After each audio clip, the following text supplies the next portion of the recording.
یہ جو کائنات بنی ہے، دنیا کو اللہ نے بسایا ہے، اس میں 1,24,000 پیغمبر آئے، اس کے بعد ولی آئے، اس کے بعد آخر میں کیا آئے گا؟ عشق۔ اب ہم آخری ایپیسوڈ میں ہیں، سمجھا؟ تو پہلا جو دور چلا ہے انبیاء اکرام کا، مرسلین اکرام کا، اس کو کہا جاتا ہے دور ہدایت۔ کیا کہا جاتا ہے؟ دور ہدایت۔ اب اس میں یہ ہے کہ جن کو ہدایت مل گئی وہ سورگ واسی ہو گئے، جن کو ہدایت مل گئی ہاں وہ جنتی ہو گئے، ان کی خلاصی ہو گئی، جن کو نہیں ملی وہ جہنمی ہو گئے۔ اس کے بعد جو دور شروع ہوتا ہے، نبوت کے رسالت کے ختم ہونے کے بعد دور شروع ہوتا ہے رحمت کا۔ اب رحمت کا دور اس کو کیوں کہا گیا؟ کہ اولیاء اللہ کے اوپر کم سے کم 360 تجلیات روزانہ پڑتی ہیں، نظر رحمت کہا جاتا ہے انہیں۔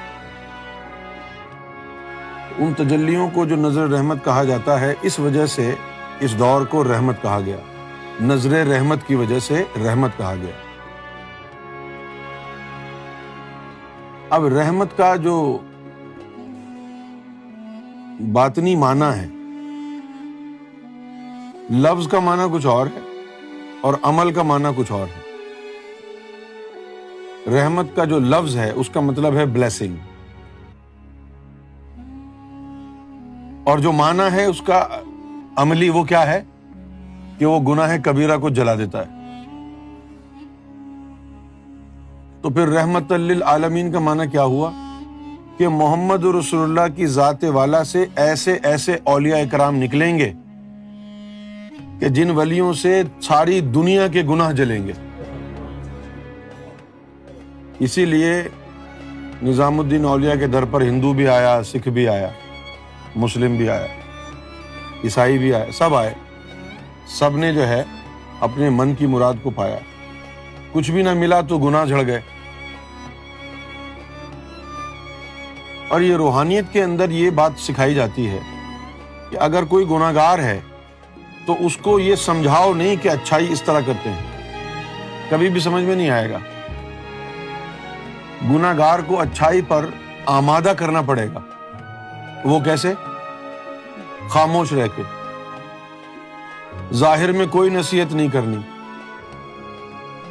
تو پھر وہ نیکی پر آمادہ کیسے ہوگا؟ پھر وہ نیکی پر آمادہ کیسے ہوگا؟ نیکی کو فراموش اس نے کیوں کیا؟ کہ جب اس کے دل پہ گناہوں کے دھبے پڑ گئے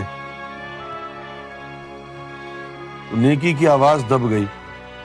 اب وہ دل کی صفائی میں اس کو لگا دو، جیسے جیسے دل صاف ہوتا جائے گا اس کے دل میں نیکی کی رغبت بڑھتی جائے گی، بھلے زبان سے کوئی نیکی کی تلقین نہ کریں، بھلے ہی زبان سے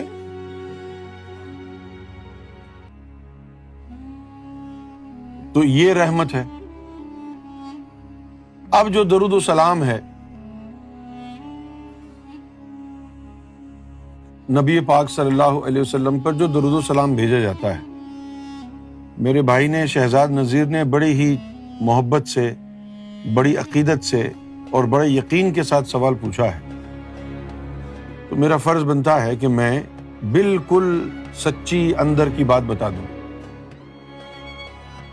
اب یہ جو نبی پاک صلی اللہ علیہ وسلم پر درود اور سلام بھیجا جاتا ہے،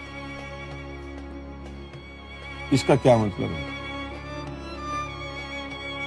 بھئی اللہ کے رسول نے اللہ کا دیدار بھی کیا، سارے انبیاء میں سب سے بڑا مقام اور مرتبہ اور نبوت بھی حضور کے حصے میں آئی، اور اللہ تعالیٰ نے آپ کو اپنا حبیب قرار دیا۔ لیکن سب سے زیادہ خوشی آپ کو اس وقت ہوئی جب یہ آیت اتری اور جبریل یہ آیت لے کے آیا ان اللہ وملائکتہ یصلون علی النبی یا ایھا الذین آمنوا صلوا علیہ وسلموا تسلیما. اس وقت بڑے خوش ہوئے اور خوشی خوشی صاحب اپنے قریبی صحابہ کو بلایا، آؤ پوچھو مجھ سے میں کیوں خوش ہوں، یا رسول اللہ آپ کیوں خوش ہیں؟ فرمایا کہ آج جبریل یہ آیت لے کے آیا ہے، اور پھر فرمایا کہ میرا اللہ کہتا ہے جو مجھ پر ایک دفعہ درود پڑے گا میں اس پر 10 رحمتیں بھیجوں. تو اتنا خوش جو حضور ہو گئے، اتنا جو خوش ہو گئے حضور، اس کے پیچھے بات یہ نہیں تھی کہ آپ کو ذاتی طور پر کوئی بینیفٹ مل رہا تھا یا آپ صلی اللہ علیہ وسلم کو ذاتی طور پر کوئی مقام اور مرتبہ ملنے والا تھا. امام الانبیاء ہیں، خاتم الانبیاء ہیں، محبوب کبریا ہیں، اس سے بڑھ کر کون سا مرتبہ ہوگا؟ اس سے بڑھ کر تو کوئی مرتبہ نہیں ہے نا. تو پھر اتنی چہرے مبارک پر چمک دمک اور خوشی کے آثار یہ کیوں تھے؟ یہ اس لیے تھے کہ اللہ اور ملائکہ درود و سلام بھیجے، اور پھر میری ساری امت مجھ پر درود و سلام کا اللہ سے ریکویسٹ کرے، اللہم صلی علی.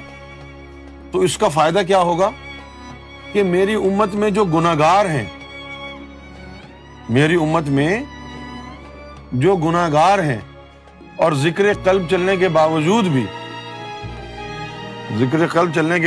بھی ان کے اندر جو ہے اتنی تاب اور طاقت نہیں ہے کہ وہ اپنے گناہ کبیرہ سے چھٹکارا حاصل کر لیں. تو یہ جو درود کے صلے میں جو اللہ کی طرف سے رحمت آئے گی، اس رحمت سے میری امتیوں کے گناہ جھڑنا شروع ہو جائیں گے. تو نبی پاک صلی اللہ علیہ وآلہ وسلم پر جب ہم درود و سلام پڑھتے ہیں تو آپ یقین جانیں کہ اس درود و سلام کا نبی کریم صلی اللہ علیہ وسلم کو کوئی فائدہ نہیں ہے، اس میں ہمارا فائدہ ہے کہ ہمارے گناہ جھڑتے ہیں.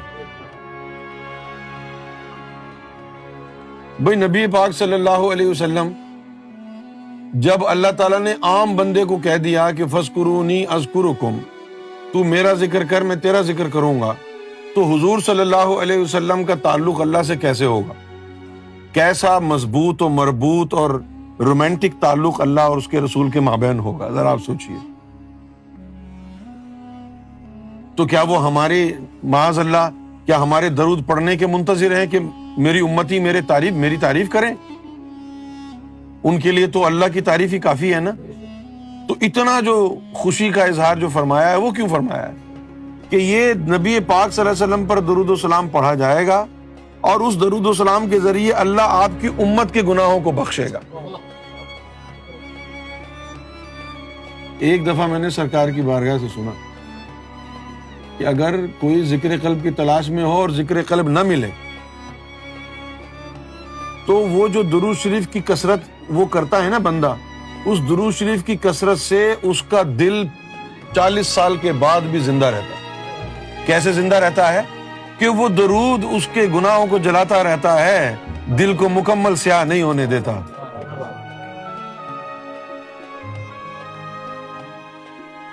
تو اب جو درود و سلام کی صدائیں بلند ہوں گی، الصلاۃ والسلام علیک یا رسول اللہ، الصلاۃ والسلام علیک یا حبیب اللہ، تو یہ صدائیں تو حضور کے نام کی ہیں اور صدائیں یہی کہہ رہی ہیں کہ حضور کا بول بالا ہو. لیکن ان صداؤں کے نتیجے میں جو بھلا ہو رہا ہے وہ حضور کی امت کا ہے. جتنا درود آپ پڑھتے جائیں اتنا ہی آپ کی امت کو اس سے فائدہ ہوگا، کیونکہ آپ کی گناہ بخشوانے ہیں نا حضور نے. یا وہ حضور اس کا نور اپنے پاس رکھیں یا تمہارے گناہوں میں لگا دیں. جن لوگوں کا باطنی نظام شروع ہو گیا تو ان کا درود کا نور ان کو حضور پہنچا دیتے ہیں. یہ ایک اسپریچول کمیونزم ہے. کمیونزم سمجھتے ہیں نا آپ کہ سب لوگوں کو ایکول دولت بانٹ دو. اسی طرح پوری دنیا میں جتنا درود شریف پڑھا جاتا ہے اس کا نور حضور سب کو ایکول بانٹ دیتے ہیں. یہ اسپریچول کمیونزم ہو گیا، سب کو بانٹ. اب آپ دیکھیے کہ اس نبی کی شان کا عالم کیا ہوگا کہ جس ذات نے خوشی کا اظہار اس وقت فرمایا جب ان کے اوپر درود شریف کی بات کی گئی.